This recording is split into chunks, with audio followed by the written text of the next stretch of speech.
Hello বন্ধুরা, কেমন আছেন সবাই? আশা করি সকলেই খুব ভালো আছেন। রিয়াজ কিচেন প্যারাডাইসে আপনাদের সকলকে স্বাগত জানাই। আজকে আপনাদের কাঠের উনুনে আমরা এইভাবে ডিমের কষা তৈরি করে দেখাবো। এভাবে তৈরি করলে খুব সুন্দর লাগবে, দেখবেন মাংসকেও হার মানিয়ে দেবে।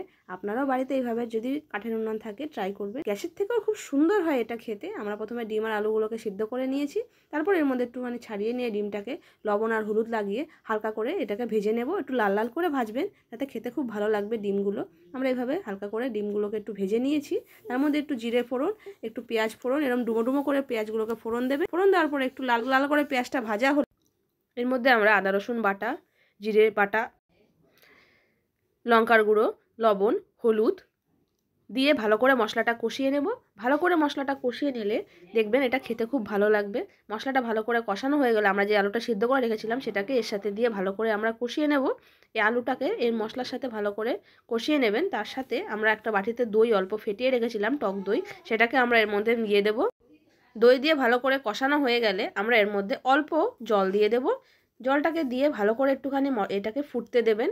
তারপরে ডিমটা এর মধ্যে দেবেন। আগেই ডিমটা দিয়ে দেবেন না, যে এই তরকারিটা একটুখানি গ্রেভিটা একটু ফুটে যাবে তার মধ্যে আমরা এবার আস্তে আস্তে যে ভাজা ডিমগুলো ভেজে রেখেছিলাম ডিমগুলোকে এবার আমরা এর মধ্যে দিয়ে দেবো একে একে সব নাড়াচাড়া দিয়ে।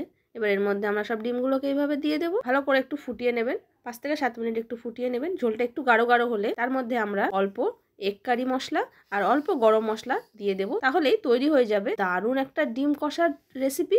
এটা আপনারা গরম ভাতের সাথে বা রুটির সাথে খেয়ে দেখবেন, দারুণ লাগবে। যদি ভালো লাগে চ্যানেলটিকে অবশ্যই লাইক অ্যান্ড সাবস্ক্রাইব করে দেবেন এবং এরকম আরও নতুন নতুন রেসিপি এবং ভিডিও দেখার জন্য সাথে থাকবেন এবং পাশে থাকবেন। দেখা হবে অন্য একটি রেসিপির সাথে পরের দিন। টাটা।